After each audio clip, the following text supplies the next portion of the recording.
Imagine you survived something nobody else did. You walked through hell, you came back alive, and the first thing waiting for you is a village full of people who wish you hadn't. No welcome, no relief, just people who have already decided what you are. And the worst part, you didn't even come back for yourself. You came back to deliver one message to tell a girl that her fiancé is still alive somewhere out there. That's it. That was the whole reason. But nobody asked you that. Nobody gave you the chance to explain. They just grabbed their weapons and started hunting you down like an animal. This is Takezo's story, and it is just getting started. We're in Vagabond Volume 2, based on the life of Miyamoto Musashi, one of the most legendary swordsmen in Japanese history. But right now, in this part of the story, he is not a legend. He is not even close. He is a teenager named Takezo, dirty, exhausted, hunted, and completely alone. He survived the Battle of Sekigahara, one of the biggest and bloodiest battles in Japanese history. Most of the people who fought in it didn't make it back. Takezo did. So did his childhood friend, Madahaki. But on the way home, before we even get to Takezo running through the forest, we need to understand what lit the fire. Back in the village, a girl named Atsu receives a letter, and the moment she reads it, something inside her breaks. The letter is from Madahachi, her fiancé, the man she was waiting for, the man she believed was coming home to her, and in that letter, he basically tells her he is not coming back. He has moved on. He chose someone else. Atsu does not take it quietly. She runs to the temple bell and starts ringing it with everything she has. Bimong,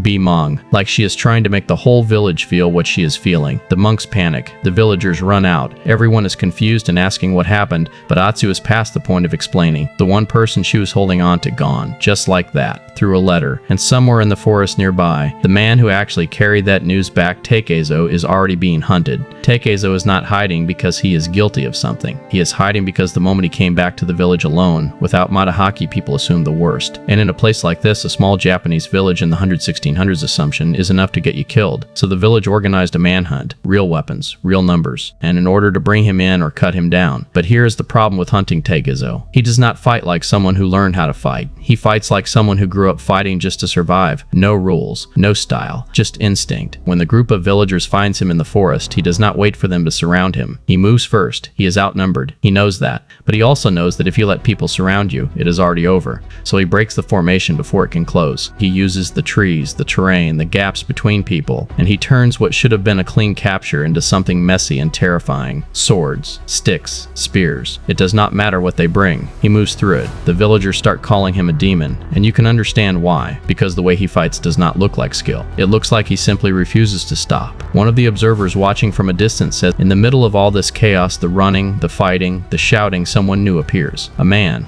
Calm, wearing a simple straw hat. He does not look like a soldier. He does not look afraid. He walks toward Takezo like none of the violence around them matters at all. And then he says something that stops Takezo cold. He tells him your heart is small, the size of a cat's. Not an insult about strength, not a threat, something worse, an observation. He tells Takezo the truth, you are afraid of people. That is why you lash out before anyone can get close. That is why you keep everyone at arm's length. You are not dangerous because you are strong. You are dangerous because you are scared. And for someone like Takezo, who has built his entire identity around not needing anyone that lands differently than a sword would, Takezo does not know what to do with it. He does not know who this man is. He does not want his help. He tells him, I don't owe you anything. Stay out of it. The man smiles. His name is Takuan, and he is a monk, but not the kind of monk who stays in temples and prays quietly. This is a monk who says exactly what he thinks, whether you want to hear it or not. And right now, what he thinks is that Takezo, underneath all the violence and the rage, is the weakest person in the village. Days pass. The manhunt does not stop. In fact, it gets bigger. Officials from Himeji Castle send supporting troops. Villagers are pulled away from their own fields and ordered to join the search armed with bamboo spears. They are searching mountains, forests, every path and river, and Takezo keeps moving. By this point, he is not just tired. He is running on something past tiredness, something that has no name. His body is giving out. You can see it in how he breathes, heavy, ragged, sweat and dirt.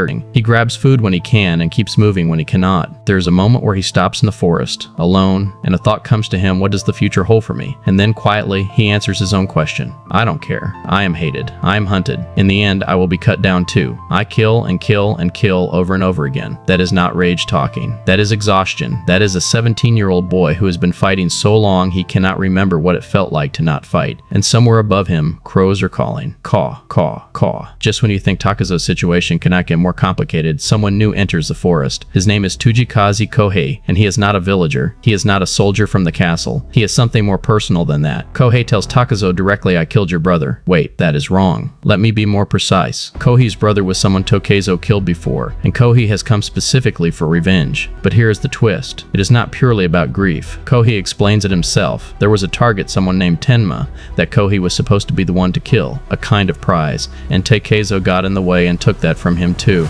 So Kohei is here for two reasons layered on top of each other: revenge for his brother and wounded pride. That makes him dangerous in a different way. He is not fighting out of duty. He is fighting out of ego. The fight between them is brutal, fast, messy. Neither of them is holding back. And right in the middle of it, the villagers show up. They spot Takezo in the clearing. They start closing in. He is surrounded now, Kohei on one side, a mob on the other. But Takezo keeps going. He does not freeze. He does not beg. He fights through all of it, taking hits, pushing through the exhaustion, refusing to go down. And Kohei watches this and something shifts, because this is not what he expected. He expected fear. He expected the moment they said would come when Takezo realizes his life is ending and freezes up. It never comes. Meanwhile, back near the temple, Takuan the monk is doing something unexpected. He makes a deal. He walks up to Captain Aoki, the man in charge of the manhunt, and makes a promise. Give me 3 days. 3 days, and Atsu and I will bring Takezo and ourselves. The captain is not impressed. He does not believe it. Neither do the villagers who hear about it, but the manhunt is paused. Now here is where the story gets interesting. Takuan is not just being bold. He has a reason for believing this plan can work, and that reason is Atsu, because Takezo did not come back to this village for himself. He came back for her, to tell her what happened to Matahaki. That is the only reason he walked back into a place where everyone wanted him dead.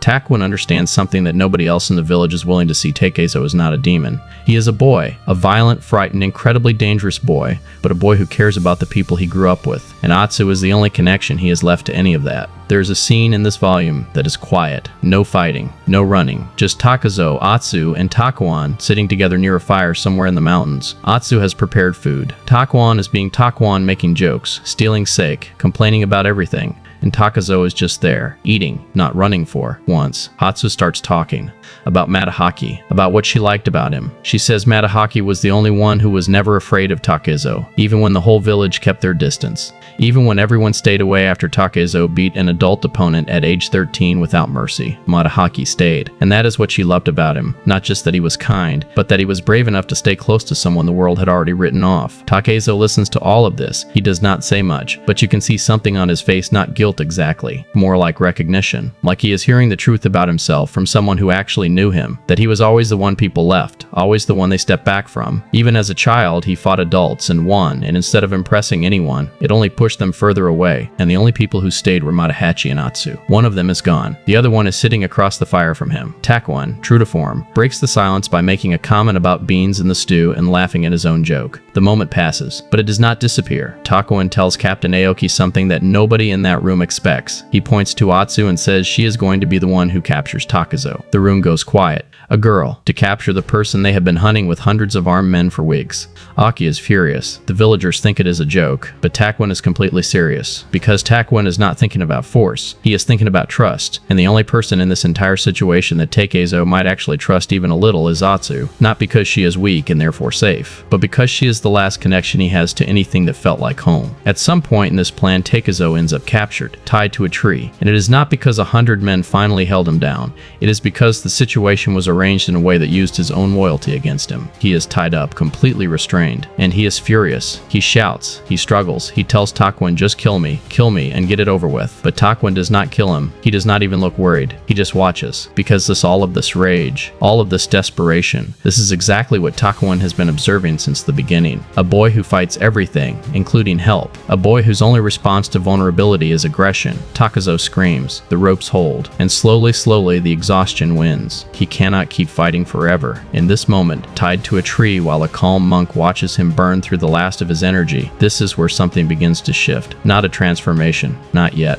Just the very first crack in the wall. But even while he is tied there screaming, refusing, burning through the last of what he has, someone does something small. Atsu sneaks out of the temple with a rice ball she managed to grab when nobody was looking. She holds it up toward him like it is the most natural thing in the world. Look what I managed to sneak out. Takezo barely reacts. He tells her, Don't bother with me. She does not move. She holds up the rice ball on the end of a bamboo stick, trying to get it high enough to reach him, struggling, almost dropping it. Hold on, Oops. She does not give up. If you don't eat, she tells him, you'll die. He swats it away. The rice ball hits the ground. Atsu gasps, then quietly tries again the next day. This is not a big dramatic moment, but it matters, because Takezo has spent this entire volume being attacked, chased, and screamed at. And here's this one person not trying to capture him, not trying to hurt him, just trying to make sure he does not die. He does not thank her. He does not soften, but he does not turn completely away either. While all of this is happening, Atsu is dealing with something else entirely. Matahaki's grandmother shows up, an old woman, stubborn, loud, and completely convinced she is doing Atsu a favor. She tells Atsu to leave the temple and come live with the Oniden family as her daughter-in-law. I looked after you out of the goodness of my heart because you were an abandoned child, and now you are being offered the opportunity to become a member of this family. How dare you refuse? Atsu bows her head to the floor,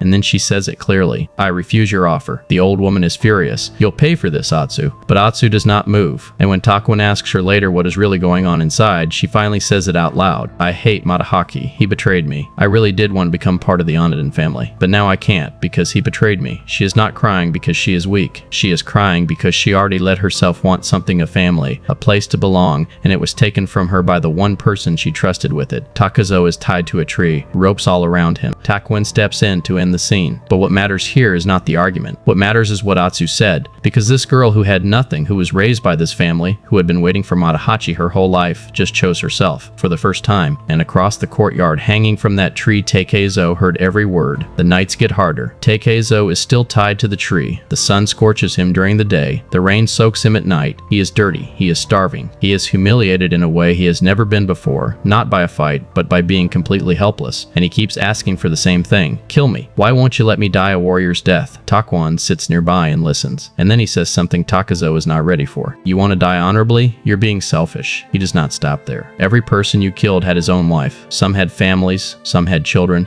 some were engaged, some had high hopes and great dreams. Whether that life was blessed or not, everyone is born into this world. They grow up and they have something to live for, each and every one of them. And you ended everything for them. You killed them. Takezo goes quiet. And now you want to die on your own terms? What gives you the privilege to decide when and how you go? You took that from everyone else. The rain starts falling, slowly at first, then harder. Takezo hangs there, soaking, and Takwon, standing below, says quietly, Sweet rain, the heavens won't allow you a parched death under the sun. They're not so forgiving. This is the moment where something inside Takezo actually cracks, not his body, his understanding of himself, because until now he has always thought of himself as someone who just survived someone the world forced into violence. But Takwon is asking a question he has never had to answer before. Not, are you strong, but do the people you killed matter? And then someone shows up that nobody expected. A man walks into the courtyard. Clean clothes, calm posture, sword at his side. He looks at Takezo hanging from the tree, broken, covered in dirt and rain, and he is not horrified. He is not angry. He is studying him. This man is Shinmen Musashi, Takezo's father,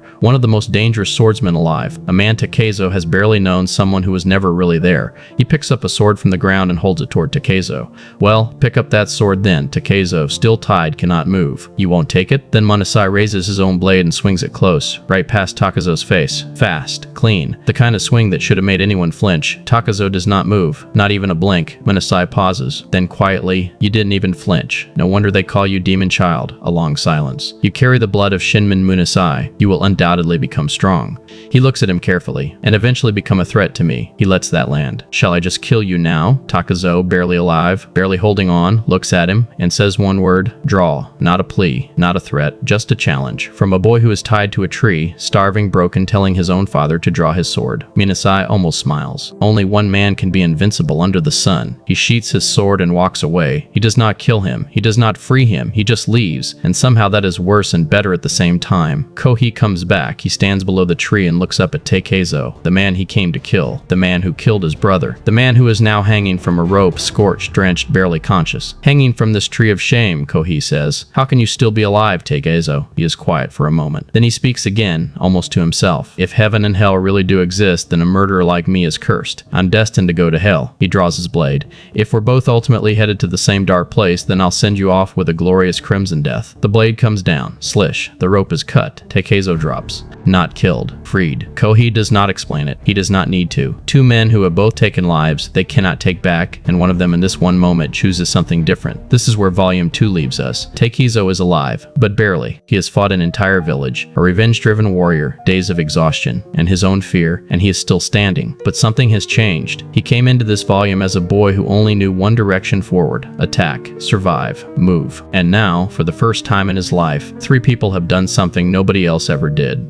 Atsu, who kept coming back with food even after he knocked it away, who refused to give up on him even when he told her to leave. Takuin, who did not fight him, did not threaten him, but looked him straight in the eye and told him the truth about himself, not with cruelty, with patience. And Kohi, a man who came to kill him and instead cut the rope. None of them treated him like a demon, and that more than any fight he survived is what this volume is really about. Takuin saw something in Takezo that nobody else bothered to look for. Not a criminal, not a monster, a person who never learned how to be anything else because nobody ever stayed long enough to show him. What happens next is where this story becomes something different, because surviving is one thing, but learning how to live that is the battle Takezo has